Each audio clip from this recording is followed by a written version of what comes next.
Paulo é corajoso e confia no Senhor. Atos dos Apóstolos, capítulo 21. Era uma vez um servo de Deus muito corajoso chamado Paulo. Depois de muitas viagens anunciando a palavra de Jesus, ele estava pronto para continuar sua missão, mesmo sabendo que grandes desafios o esperavam. Paulo e seus amigos partiram de navio e passaram por várias cidades, como Cós, Rhodes e Pátara. Em cada lugar, encontravam irmãos na fé, que os recebiam com alegria. Quando chegaram à cidade de Tiro, ficaram ali 7 dias.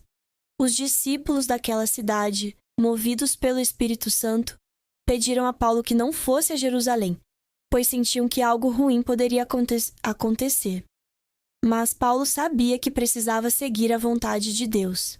Na hora da despedida, todos, inclusive mulheres e crianças, foram com eles até a praia. Ali, de joelhos, fizeram uma linda oração juntos. Foi um momento cheio de amor, fé e coragem. Depois, Paulo continuou sua viagem até Cesareia, onde ficou hospedado na casa de Filipe, um evangelista que tinha 4 filhas profetisas.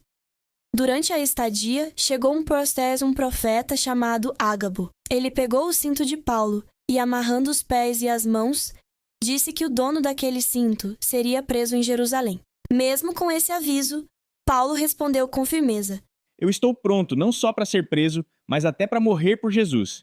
Ao ouvir isso, todos entenderam que o coração de Paulo estava cheio de coragem e disseram: Seja feita a vontade do Senhor.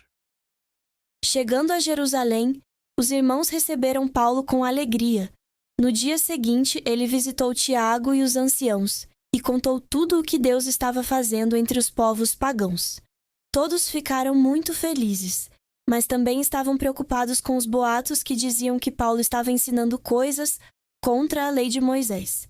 Então, pediram que Paulo participasse de um ritual no templo para mostrar que ele ainda respeitava a lei. E Paulo, humildemente, concordou. Mas, enquanto ele estava no templo, alguns judeus da Ásia o reconheceram e começaram a gritar, acusando-o falsamente de desrespeitar o templo e trazer pessoas pagãs para dentro dele. A cidade inteira ficou agitada. Pegaram Paulo e começaram a arrastá-lo.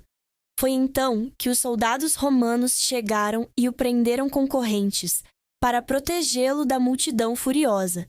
Mesmo sendo levado preso, Paulo pediu permissão para falar com o povo. O tribuno ficou surpreso com sua educação e deixou que ele falasse. E assim, mesmo diante de perigos e injustiças, Paulo ficou firme, confiando que Deus estava com ele. E essa história nos ensina que quando confiamos em Deus, podemos ser fortes e corajosos como Paulo, mesmo em momentos difíceis.